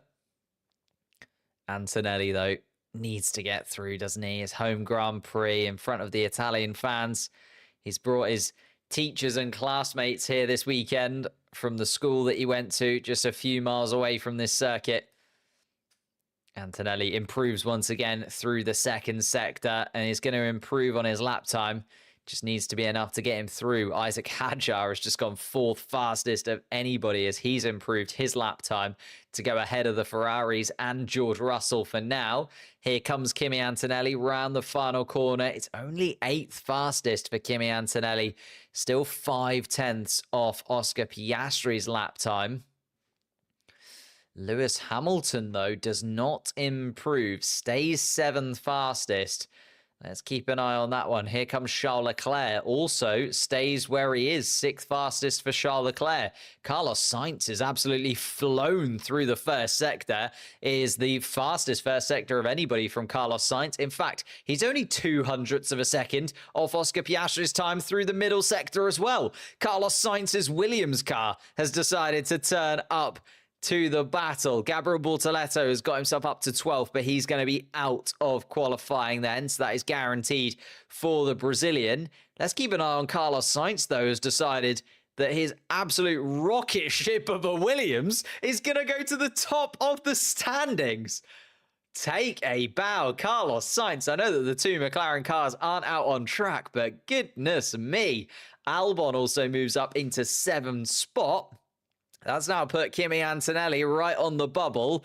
And I am worried now because Pierre Gasly is improving. So is Lance Stroll. I think this is going to be it for Kimi Antonelli in his Mercedes car. Gabriel Bortoleto is out, but Gasly, Stroll, and Alonso are all improving on their lap times. Here comes Gasly, goes sixth fastest. Antonelli is out. Is Lewis Hamilton going to be joining them in the bottom five? So that is Bortoleto and Antonelli guaranteed to be out. Here comes Lance Stroll to take the Ferrari of Lewis Hamilton out of qualifying, and Fernando Alonso could make it a double Ferrari drop. Here he comes. He does. It's Leclerc and Hamilton both out. Hamilton and Leclerc both drop out, as well as Kimi Antonelli. We have 6 midfield cars in the top 10. That is insane. That is absolutely ridiculous. Carlos Sainz, quickest of anybody. Both of the Williams cars through, both of the Aston Martin cars through, an Alpine and an RB all in the top 10. This is mental. Both of the Ferraris out, a Mercedes car is out, a Red Bull is out. That is a ridiculous second qualifying session. What an end to the weekend for Ferrari in front of the Italian fans as well. It has gone from bad to disaster to absolutely throw this year in the bin for Ferrari. My goodness me. Everything that could go wrong is going wrong. And if you're Italian or if you're a Ferrari fan, all I can do is apologize, because this year, we talked about it at the top of the show, felt like it should be Ferrari's year. And now they come into the first Italian Grand Prix of the season, 7 races into the season, and they are being outdone by midfield teams that are Williams, that are Aston Martin, an RB of Isaac Hadjar. Goodness me. Oh my God. Oh my God. That's all I can say about that. That is just that. I don't want to be in the team meeting that Charles Leclerc and Lewis Hamilton are going to find themselves in a few moments' time. Adrian Newey kicking at Aston. He's not even working on this year's car. Adrian Newey is already focused on 2026. This is just Aston Martin actually getting an upgrade on the car, and it being an upgrade for the first time in what feels like centuries. Every single upgrade that they have brought over the last 2 seasons has made the car slower. Aston Martin, Fernando Alonso has the opportunity to actually get himself some points. No points for Fernando Alonso so far this year. He's up there, 6th place for now, and has the opportunity to fight for pole position. Why not? Carlos Sainz is up there. It's anybody's game. We've got 12 minutes of Q3 still to come. And I don't want to predict who's going to be on the top spot. Of course, it'd be silly not to say at least one of the McLarens and maybe Verstappen on the front row of the grid. But if it is going to be Carlos Sainz, Pierre Gasly, Alex Albon, Isaac Hadjar, Fernando Alonso, why not? It's all chaos in Imola this afternoon. But maybe the longest qualifying session. We've already been going for 1 hour and 17 minutes since Q1 started. We still have Q3 to come.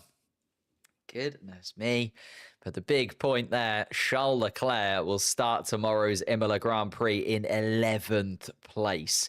Lewis Hamilton beside him in 12th. Kimi Antonelli, his first home Grand Prix as a Mercedes driver, and the Grand Prix that will mean more to him. Of course, I know we have another Italian Grand Prix later on in the year, but this one really was the one Antonelli will see as his home Grand Prix. He drops out in 13th place.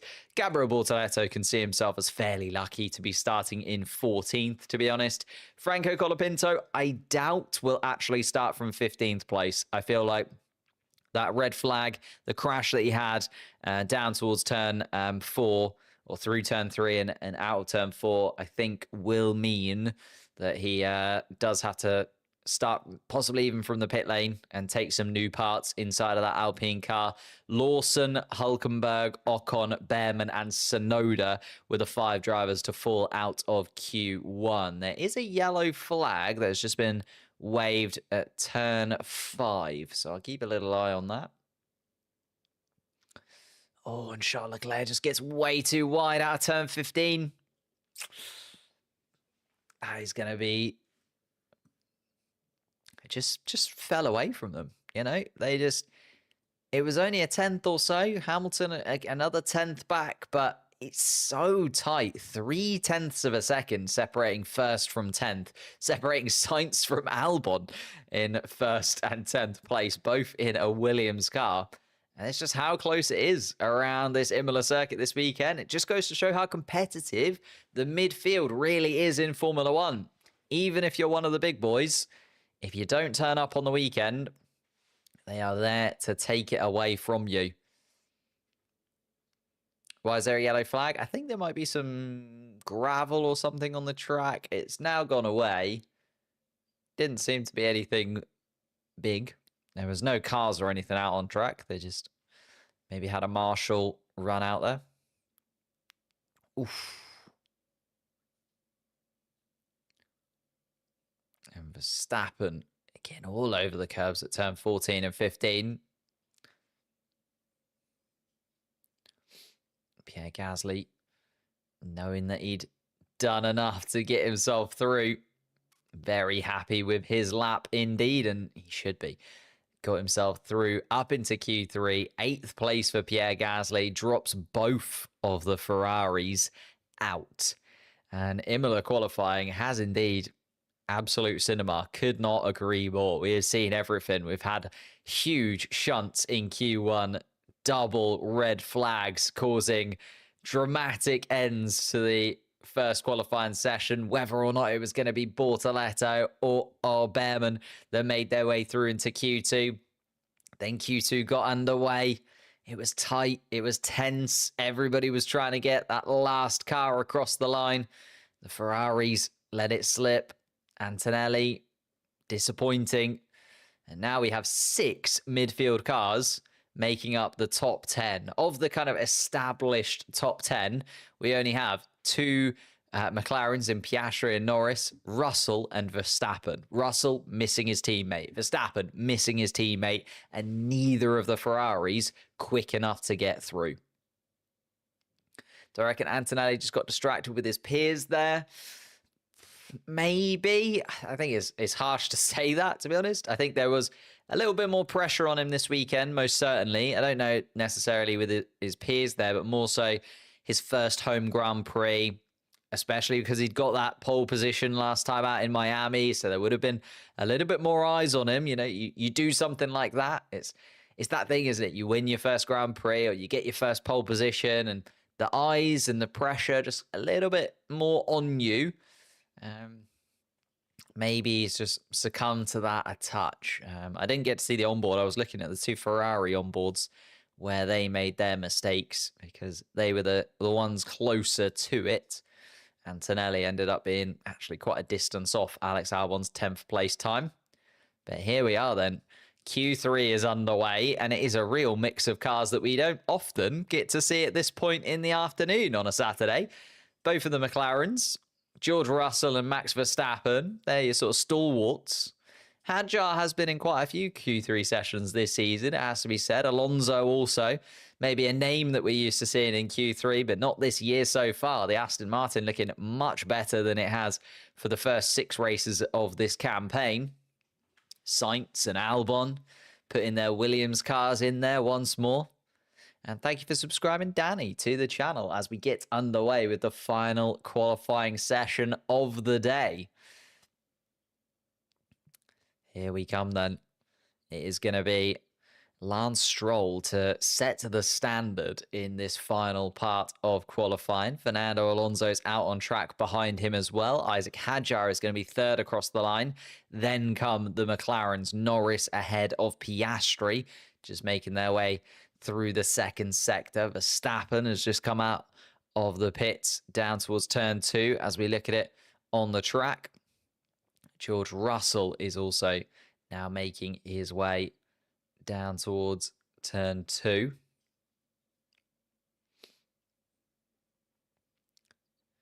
Let's see. I wouldn't want to say because we know we can see red flags here. We know we can see sessions end abruptly. So even though you'd say most of these drivers are going to get at least a couple of chunks at it. The first lap could be the one that is decisive. So the pressure is on straight away. Stroll and Alonso have started their flying laps as Albon and Sainz are the final drivers to come out of the pit lane. Here comes Isaac Hadjar across the start-finish line. All right, let's keep an eye on Lando Norris as he started his first flying lap of this final qualifying session, because he surely should be the man that we're actually thinking about when it comes to pole position. But you know what, Carlos Sainz, maybe it's going to be you. Here comes Oscar Piastri as well. Let's keep an eye on the back-to-back of the two McLaren lap times. Lando Norris just coming towards the end of his first sector. 23.9 from Lando Norris through that first sector, and it is purple from anybody so far. Although you'd expect that, as it is only the Aston Martins and Hadjar that have done it so far. Here comes Oscar Piastri. Let's compare that first sector. He's a couple attempts up. Is Oscar Piastri a 10th and a half up? Is Oscar Piastri through the first sector? So first sector goes to Oscar Piastri at the moment. Lando Norris comes through the middle sector with a 49.8. Again, quickest in the middle sector of anybody. Max Verstappen has just gone quickest of the three drivers in the first sector by a 10th of a second to Piastri. So now the cards are in Max Verstappen's hands. Piastri has gone quicker than Norris through the second sector. So Norris is looking the slowest of the three that we feel like will be in contention for pole position. It's a 114.9 from Lando Norris at the moment, but Piastri quicker in the first and second sectors than his teammate. Max Verstappen is actually a little slower than Oscar Piastri in the second sector. Piastri comes across the line. It's a 10th and a half up on his teammate. It's a 14.8 from Piastri, but here comes Verstappen. It is not over yet. The three drivers in contention for it. Verstappen was quickest in the first sector of anybody. Can he match that with a solid third sector? Yes, just about 5/100ths of a second. Max Verstappen takes top spot. So Verstappen is quickest so far by 5/100ths of a second from Piastri, and then Lando Norris is actually a couple attempts adrift from Max Verstappen's lap time. George Russell comes across the line, fourth fastest as we would expect. Isaac Hadjar is currently the best of the rest so far. Here come the Williamses though. Albon and Sainz both competing for who is going to out-qualify the other. As I've mentioned a couple of times, it's 3-3 between the two Williams cars in qualifying, so this will mean a lot between the two of them. Gasly has come across the line. It's 0.4 of a second off Fernando Alonso's lap time from Pierre Gasly, so not great from the Frenchman. Alex Albon has only gone 8th fastest of anybody, and here comes Carlos Sainz to round it up. He goes 8th fastest and displaces his teammate, but is 0.4 of a second, or 3.5 of a second quicker than his teammate. So Carlos Sainz slots into 8th, and that is the first run of all 10 cars. It is very tight at the top, though. Verstappen takes provisional pole position from Oscar Piastri by 5/100ths of a second. Lando Norris, then another 10th and a half off his teammate. George Russell, not completely out of it, but nearly 0.3 of a second adrift of Verstappen. That would be a lot of time to make up. And then you see that gap in quality. Like, we expect those cars to be towards the top end of the grid for a reason. It is another 0.7 of a second down to Isaac Hadjar in 5th place. But Hadjar, best of the rest at the moment, and best of the rest being 5th place would be incredible for Isaac Hadjar tomorrow if he came away with a 5th place finish and the points that he would gain in the championship from that. Lance Stroll and Fernando Alonso. Stroll on 14 points so far this season. Lance Stroll has been very good so far this season, it has to be said. Fernando Alonso is looking for his first points of the year. If he starts in 7th place, he would be very happy to see those points come towards him. Carlos Sainz versus Alex Albon in 8th and 9th place right now. And Pierre Gasly currently 10th fastest from the 10 drivers still in it. Of course, we did lose Charles Leclerc, Lewis Hamilton, Antonelli, Bortoleto and Colapinto in Q2 after both of the Ferraris made mistakes on their final qualifying laps. And then we lost Liam Lawson, Nico Hulkenberg, Esteban Ocon, frustratingly, Ollie Behrman and Yuki Tsunoda in Q1. So we have 4.5 minutes left to play out here then. And 4.5 minutes for somebody to try and sneak pole position from Max Verstappen. He did manage it last year, you remember? It was the turning point of the season. We got to see that Verstappen versus Norris battle here last year in Imola. But Verstappen did come out on top in Miami. Lando Norris won the race last year. It was Oscar Piastri this year. And Oscar Piastri in the hunt for his 5th race win. Can he do it? 5th race win of the season for Oscar Piastri would be insane at this point. We put him so far ahead in terms of the Drivers' Championship. But we are just looking for qualifying at the moment. The points aren't delivered on a Saturday. They're delivered on a Sunday. Anything could happen tomorrow. And the positions could still change this afternoon. 3.5 minutes left on the clock. The tyre blankets are coming off. And Oscar Piastri actually getting out there pretty early. Oscar Piastri ahead of Lando Norris. So Piastri is going to be out in front of his teammate. Here comes George Russell from the Mercedes garage as well. And I'll give you the running order as they come out of the pit lane for the drivers as they try and complete their final qualifying session. Although Lando Norris came out right behind Oscar Piastri, as they've made their way down the pit straight, it seems that actually they have been separated by quite a few cars. Piastri is going to come out first of anybody. Lance Stroll is then going to be second across the start-finish line. Alex Albon third. So Piastri deciding that he wants to try and get out there early. And he's going to be right at the front of the pack. Oscar Piastri, he's disappeared into the distance, to be fair, from Lance Stroll and Alex Albon. I think Isaac Hadjar also managed to sneak between Piastri and Norris. Yeah, he has. Isaac Hadjar is going to come out just in 4th place. So Piastri, Stroll, Albon, Hadjar is the running order at the moment. Lando Norris is then behind Isaac Hadjar. And Max Verstappen is then behind there. And Verstappen has kind of come to a complete stop in the pit lane, just waiting for Hadjar and Norris to disappear in front of them. Hadjar actually left quite a big gap between himself and Albon. Verstappen leaving a slightly smaller gap between himself and Lando Norris ahead. George Russell just coming down the pit lane as well with the 2 Williams cars and Fernando Alonso. Alonso next out. And it's going to be very close indeed, actually, with 1 minute and 30 seconds left to go. Alonso and Russell are actually sort of fighting down towards turn 2. Gasly and Sainz the same. So although they have left themselves a bit of time, they're going to have a bit of a weird track position battle for themselves to have. Oscar Piastri deciding not to get involved in any of that.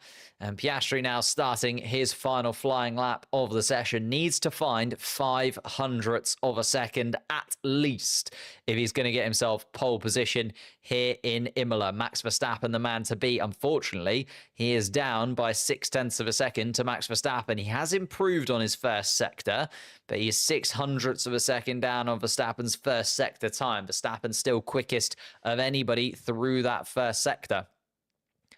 Piastri is going down towards the second sector. Piastri carrying that speed through turn 12 and 13, up the hill towards turn 14. It can all go wrong here. He's done very well indeed. Piastri a 10th up on Max Verstappen's time and purple through the middle part of the lap. So Piastri looking like he is going to improve. A much better middle sector from Piastri. Piastri just dealing with a little bit of traffic, though, because he's come out first of anybody. He's got to make his way past Gasly and Sainz. Gasly is going to come across the line, and Piastri has gone to the top of the timing sheets by a 10th. But that final sector was compromised because of the traffic. Gasly and Sainz have been able to make their way across the start-finish line. Just about, so we are going to see laps from everybody. Lance Stroll and George Russell come across the line. George Russell still 4th. Stroll does go up into 5th place ahead of Hadjar. Here comes Alex Albon then across the line. He goes up into 5th ahead of Stroll and Hadjar as well. Lando Norris has had a pretty poor middle sector and hasn't gone overly quick in the first sector either. Verstappen has improved on his first sector time. For Verstappen with a 23.4 through the first sector. Verstappen, though, a little bit down on Piastri's time through the middle sector. I don't think Lando Norris is going to be able to get across the line and improve. Doesn't. He stays third fastest, does Lando Norris. So that's going to be a second row start for him by the looks of things. Verstappen was slow through the middle sector in the Red Bull. Needs a very fine third sector if he's going to get there. Not quite from Verstappen, just 0.03 of a second shy of Piastri. But Piastri is going to start on pole position once again. Carlos Sainz just coming around the final couple of corners to round out this qualifying session. And he goes sixth fastest in his Williams ahead of his teammate. Fernando Alonso, though, was the man who was best of the rest. And George Russell. Oh, Russell came across the line last. And Russell actually slots his Mercedes into third spot. I didn't realize that Russell had slowed down so much on his starting lap. So Russell actually jumps up into third spot. And Lando Norris drops down to fourth. Was that a track limits thing? Or was that just a very good lap from George Russell? Piastri, top of the timing sheets once again then, and Piastri takes another pole position. Verstappen, agonizingly close. Verstappen, 0.03 of a second off. And then George Russell is going to start ahead of Lando Norris, third and fourth. Fernando Alonso starts in fifth place tomorrow. Carlos Sainz, a double Spaniard, third row of the grid, in sixth place. Alex Albon is going to start in seventh alongside Lance Stroll. Isaac Hadjar and Pierre Gasly will both start inside the points for RB and Alpine, respectively. Both of the Ferraris will start outside of the points. Leclerc and Hamilton, 11th and 12th place. Kimi Antonelli on his home Grand Prix will start in 14th. Gabriel Bortoleto in 15th spot. Colapinto is provisionally in for 15th place, but depending on the damage to his Alpine car, he might end up slotting in further down the grid or possibly even starting from the pit lane, depending on the damage to that Alpine. Lawson at the moment is 16th fastest. Hulkenberg 17th fastest. Ocon and Behrman side by side. Well, not quite side by side. 18th and 19th, so they'll start one ahead of the other in 18th and 19th place. And Yuki Tsunoda, again, depending on the damage to that Red Bull, provisionally starts at the back of the pack anyway, but might also end up starting from the pit lane tomorrow. Thank you guys so much for watching. Leave a like, subscribe, all that good stuff as you are leaving. And we will be back once again tomorrow for the Grand Prix in Imola. I think that top four, anything could happen there. And then we've got 6 midfield cars behind, 2 Ferraris that are going to be chasing the pack like crazy. It is going to be very entertaining indeed. Make sure that you don't miss it. Make sure you subscribe to the channel. And as I said, thank you so much for watching. I will see you tomorrow.